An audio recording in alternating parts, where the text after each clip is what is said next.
Nina, it's such a pleasure to sit and talk with you. Over the years, I've been a real Nina Meierding fan, and I've had a chance to learn from you in a variety of different settings. And so it's a pleasure to have a chance to sit and talk with you, and the others who will be listening in will have the benefit of your wisdom. Maybe just as a place to start, so what have you been up to? Just tell us a little bit about yourself. And I've been involved with what I call the field of special education since I was about 15. I've had a passion for this. I've had a drive to do this. I knew from when I was really, really little that this is what I wanted to do. So I started out as a volunteer in a day camp for Down syndrome kids, and I went on, and then I went to college and got my master's in special ed. Became a teacher, special education teacher, initially at a residential facility for court-placed kids with special needs, and then went on to be a resource specialist for quite a few years.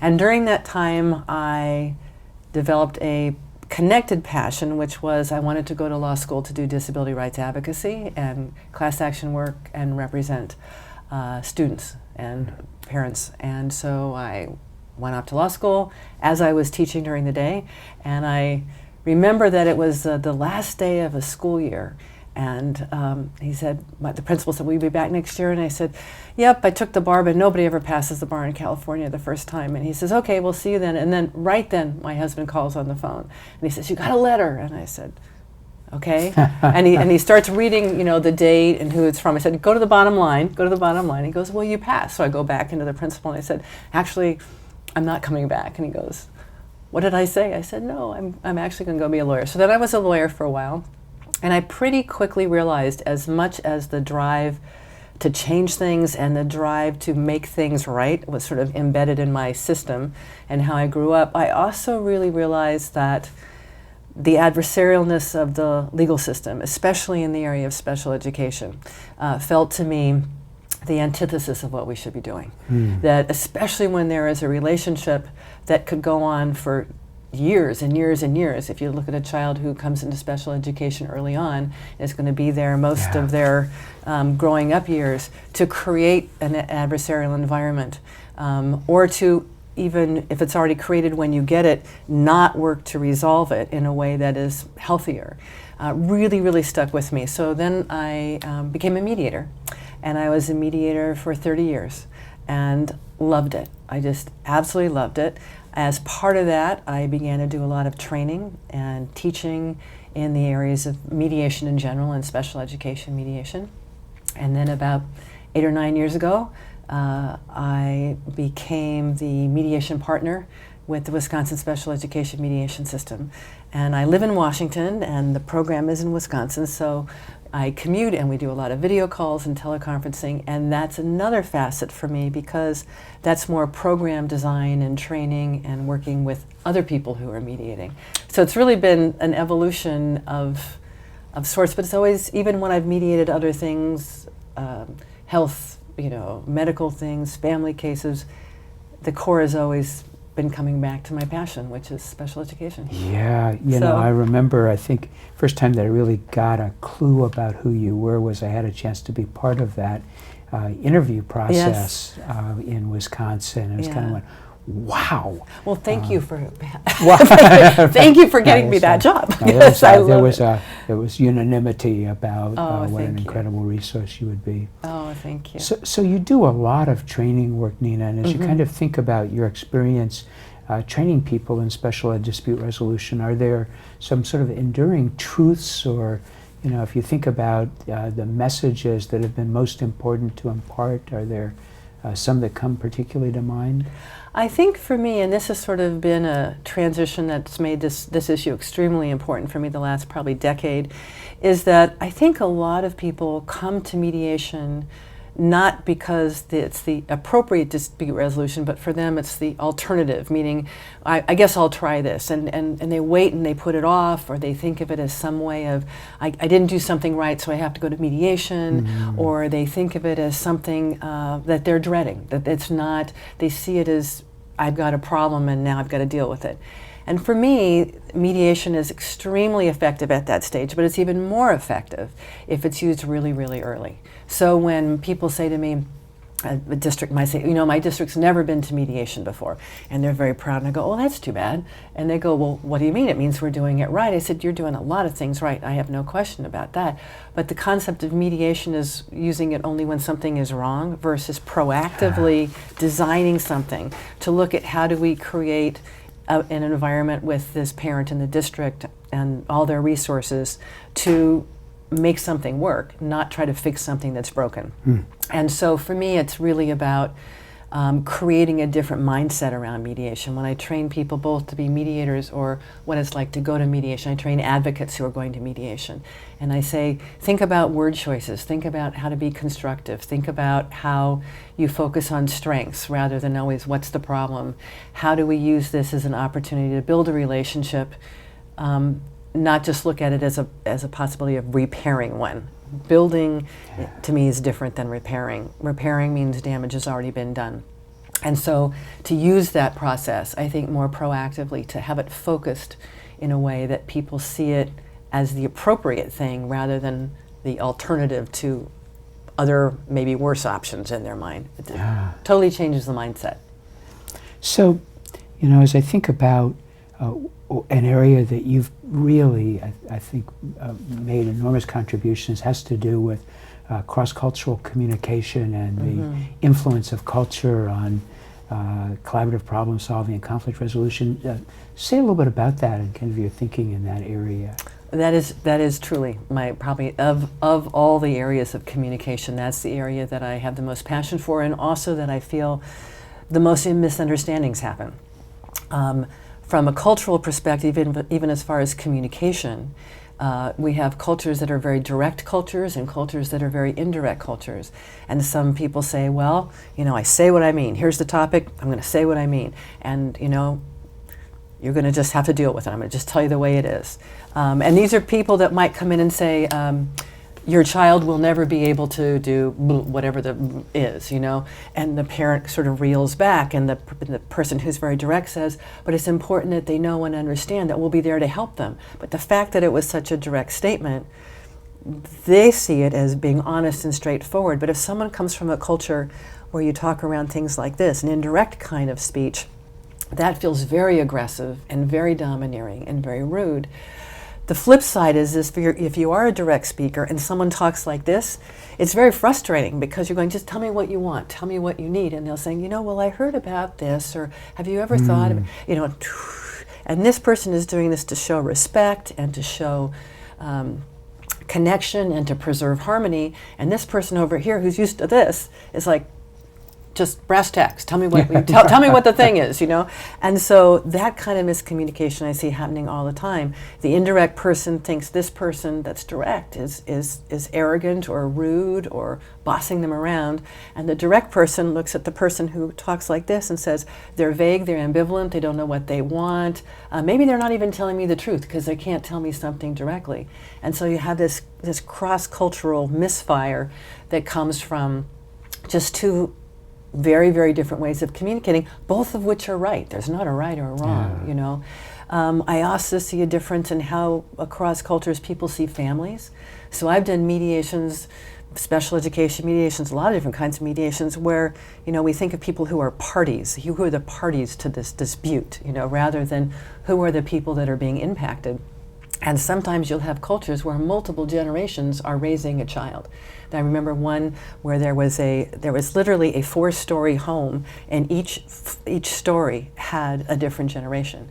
And when it came time to come in and talk about the student's plan, everybody wanted to come. And the school district was like, well, usually it's just the parents. And I said, but if they're all raising this child, if they're all working together, wouldn't it be great to have all those sources of creativity? And not only that, what if these two people come up with something and the rest of them go, not so much?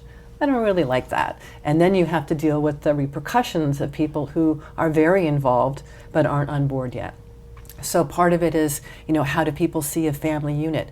Some cultures, and I'm a big proponent of having children come into facilitated IEPs, regular IEPs, mediation, if they have the capacity and the desire to do that. So I think it's huge. You're going to, when kids feel that they are part of the discussion, then I think it makes tremendous difference in how much they invest in it and how much they try in it. Try telling a 13-year-old whether they have special needs or not, you're going to do this. And there's a little bit of all of us. I mean, we should remember this. There's a little bit of all of us that's just thinking, well, maybe I will and maybe I won't. But if someone's part of the discussion, then I think my bias is that they will be more part of the solution and working towards that. I also have to respect that in some cultures, having a child being part of a decision-making process is totally opposite of what that culture believes in, that a child is not supposed to have that kind of power. So then how do I create an environment where it's not power that the parent sees that's being taken away from them, but that it is a conversation? And so even what words you use, depending on how a parent sees their child in the hierarchy of the family, is really, really crucial. Because for my son, I would turn to him and say, so what do you think? What do you want to do? But someone else from a different culture would not do that. Yeah. And so just language, thinking about those kinds of things is huge. And also expanding beyond just different cultures as far as ethnicity, but social economic status, educational background and expertise. I think you mentioned this morning at the plenary the fact that there's so many people that don't understand the system, and depending on how well they understand the system may impact how well they can utilize it and what services they receive. Because some people, when they don't understand something, reject it, don't want to engage with it, or just say, it's too much to worry about. I'm not even going to try. And that can be a cultural component as well. Yeah, I mean, our system is so favors highly verbal, linear thinkers who operate well inside regulatory environments. And if you think then about the sort of biases that people may bring about educators as being revered, and I would never think for a moment to challenge an educator, and documentation staff. I mean, there's all the complexities that. I'd love to return for a minute to the first example that you offered, where you might find yourself facilitating a discussion between a very, very linear person and a circular person. Is there a way? I mean, do you notice what's going on, or how do you? And there's no sort of probably general rule that each situation is different. But is there how are you in a situation like that? I think sometimes for me, it's deciding first of all if there is, for a person who's kind of circling around it, are they ambivalent and worried and scared, or is it a cultural component where that's how they talk? That it's through story, that it's through a narrative, that it's trying to have you understand by not being direct. And then if they're way out here, I may ask sort of clarifying questions, bringing them in like this a bit, but I'm not going to go from this that they're talking to this, because that would be insulting and rude. So if someone says, and thinking about the goal, I'm wondering if there's other ways that we might look at it, and I've heard about a book, or have you thought about this? And instead of going, does that mean you don't agree to the goal, which is boom, like this, and they're going to go, what? I'm thinking, okay, so is this saying they're not agreeing? But I'm not going to ask that. I'm going to say, so tell me some of the other things that you've seen or read about that might help with this goal. So I'm going to keep it out here if that's the best way for them to communicate what they want. I'm not going to try to pressure them. Oh, does that mean no? Or does that mean yes? Or are you willing to sign this now? If someone is saying I might need more time, does that mean you don't agree? It's too direct. So I want to kind of use it like that and stay within that world if I can, which is sometimes hard for me because I'm a pretty direct speaker. Sometimes if I'm working with someone who's a direct speaker, and let's say it's mediation, and a lot of times in mediation I try to keep people together as much as possible in the same room, but sometimes you need separate moments with people. And if I'm working with someone who's really direct, and I'm direct, and I've built up trust and rapport with that person, which is crucial. You got to have some trust built up before you can be really direct with people. I might just, people who know me call it the walk and talk. So I'll say, hey Marcia, let's take a walk down the hallway. And you'll go, okay, Nita. And if there's something I want to be really direct about, I'll just turn to you and go, talk to me. What is going on here? Or where did that come from? And so then I know that person I can do that with. The hard thing is when they're both in the same room, because then you're almost translating. trying to help this person not be offended by this person, and this person not to think that this person is non-committal. Yeah. And then it's just kind of transitioning back and forth. Well, it's interesting you went there. I was just sitting here going, gosh, I wonder what Nina thinks about caucus. Yeah. And it, Yeah.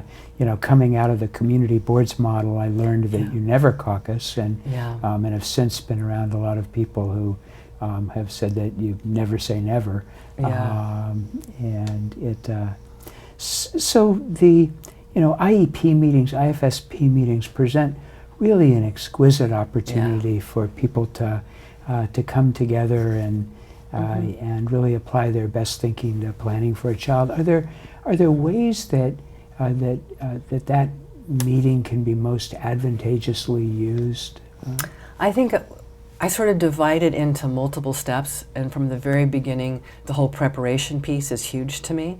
So the contact with the district to the parent beforehand, personalizing it, sending them a copy of what an IEP might look like if they don't know, making sure to say that this is a draft of what an IEP is, that we can talk about this, we can talk about what these things mean, to use the person's name. I can't tell you how many times, and this happens in a lot of fields. If I'm mediating between a physician and a patient, and the physician says the patient, I'll feel like saying that person has a name, you know. And the same thing happens sometimes in special education. The district will say the parent, and the parent will say the district. And just depersonalizing it like that, I don't think is a good thing. You have a name. I'm going to use your name. I have a name. Use my name. We've done a presentation and have a presentation in Wisconsin, and one of the things we did is we developed it through stakeholder input and got feedback from what works and doesn't work in an IEP. And one of the things that astounded me was that while many, many good things are going on, something as simple as having water there for people wasn't something that a lot of people thought of. They said, well, you know, it's just like an hour and a half, maybe 2, maybe 3 hours, and people can get up and have water if they need it. And I said, no, everybody should have this right there, you know. And that just seemed a basic way to start, you know. Having somebody go out and meet the parents in the reception area, and if it's someone they already know, to welcome them in and say, it's so good to see you again. In the meeting, to make sure the time is balanced. Sometimes if you have a lot of experts sitting around the room and you have parents sitting here, because the experts have all this good knowledge, it's really good knowledge, but what tends to happen is it becomes directed this way. So if I'm a parent, everybody's kind of boom, boom, boom, boom, boom. And again, some people really like that, and some people feel intimidated. I remember one time I was mediating, and there was 8 people from the district and the mom that was there. And it felt a little bit to me in that particular situation like it's what I call stacking the bleachers. It was just so many people. And so I said to them, I would like it if we can kind of have people talk as they need to talk. Do you all need to be in the room at the same time? Are you all, intimately involved with this particular issue? And they said, no, we can come and go, whatever you want, we're willing to do. We happen to be at the district office. And I said, well, who would like to be here just for this part? That we obviously need the required people, but they had a lot more than that. And then I thought I did this so beautifully. I thought I was so good. And so then the mom said, can I talk to you for a minute? And I said, sure. And she said, maybe in the hall. I said, okay. So I go out there, and she says, what are you doing? And I said, I'm trying to make it feel a little bit more balanced in there. And she says, do you know how important it is to me that everybody is in that room at the same time focusing on my child, and how hard it is to get all these people together at the same time to focus on my child? You get them back. And I said, yes, ma'am. And so I had thought I was doing something. Yeah, and she was, but she was very much saying, this is what I need. And I thought, I pretended to be in her shoes, which is always a mistake, and thought if I was a parent and there were 8 people, I would be intimidated. She wasn't. These were people that were there to focus on her child, and they better stay in that room. And I totally missed it because I was assuming I knew what she would want. And that's why when people say, well, just imagine that you're in that person's shoes in an IEP, and I go, I'm not going to do that. That's presumptuous. It's arrogant. The best thing I would be me stepping into their shoes and my feet don't fit theirs. So what I'm going to do is ask questions. and I'm going to be curious. I'm going to say, how could we make this meeting more comfortable for you? Would you like everybody in the room at the same time? Boy, that's Would you like to really, do this? Would you like to do this? And if that's done in the prep before, then they come in and they're not worried and they're not scared. And the district has a sense of, in this particular situation, this will work really well, because everybody's kind of on board going in. I talked to a lot of people who said, I just literally got a letter saying, here's when the IEP is. I showed up, nobody came out to say anything. The receptionist said, okay, you can go into room something, whatever it is, 300. And then I sat there surrounded by people. And that was the first time I met any of them. And I thought, that must be terrifying. And what I said was, I can't imagine how that made you feel. How did it make you feel? And she said, I was terrified. So I could have said, it must have made you feel terrified, which is our temptation. But I think what we have to do is always go back to, in this situation, what will work? In this meeting, what will work? So that it feels personalized to them. From the very moment they get that call to the follow-up after the IEP meeting, where if they have a draft done, when is it coming? When can they expect it? If it doesn't come then, there should be a call saying, we were hoping to have everything ready for you to sign, if it hadn't been signed at the meeting, by Friday, but we're going to have to push it to Wednesday. We just want to let you know that. Just even those very simple things create a very different environment within that meeting. Yeah, I've been thinking a lot about complainers, and I want to be very careful, because I think it's an unsavory label that can be attached to really highly appropriate behavior. But I think about how critical it is that people keep their commitments and that sort of integrity. That if you're a parent, you are desperately, maybe too strong a word, but you're really waiting for the call that's promised at a certain time, or you're waiting to receive something, and the wait already feels or can feel interminable. Exactly. And when that moment comes and goes, and you're kind of built up for it, and then you come crashing down, and then you don't know what's going to happen. And then we wonder why someone who's in that emotional state of what's happening to me, and especially when it's about a child, this is our lifeblood, this is what we care about, and the passion around that issue is huge. And so to create stability for that person, to be able to say, I can count on this happening. They will call me if this is not going to be ready on time. And it's a short phone call. And I personally, if you can get hold of the person, prefer the phone call to the email. I think it's much more personal to do it that way. Yeah, emails are, it's very, very easy to misread words or to misread tone and understanding. And I love the telephone myself. Someone said to me, you can know emotion on an email. You just put things in caps. And I said, well, the emotion could be anger, sadness, outrage, excitement, or it could be someone like me who's not very technologically adept, and I might have gotten my caps key locked and not know how to get it off. There's no way to know in that moment what's the intention of that. So, I would squander an opportunity if I didn't just kind of say, is there, as you think about your accumulated wisdom and experience, is there sort of a final anything that you would sort of say to close out the interview? I think, and this is I think especially speaking to people who are professionals in the field and who've been around a long time, and that is that we should never lose our curiosity. We should never lose our passion for what we do, especially in this area that deals with kids, because they rely on that curiosity and that passion. And so anytime there's a workshop in some new area, whether it's neuroscience or a different kind of educational model, or it's a different kind of something that we can use with kids, I'm right there. I am an education junkie, and I am an experience junkie. Because I think if we say, well, I've been in this for 40 years or 50 years or however long we've been in it, we begin to think we know all the answers, and we begin to think when the parent comes in that it's our job to tell them things rather than our job to listen and to work together and be co-creators. And so that's one part of it. And I think the other part too is to have a sense of humility. This is great work that we do, and we're good at the work that we do. But when I think about the importance of what we do and what happens if we make mistakes, that we have to be humble and we have to always remember there's more for us to learn, and to apologize when we get it wrong, and to be sincere in those apologies, and to just remain curious. Curiosity, sincerity, authenticity. And whether we're parents or we're educators, whatever we are, I think if we have those two things, we'll do just fine. So thank you so much, Nina. It's just a real treat talking with you. Thank you. It's good to be here. Thank you for having me.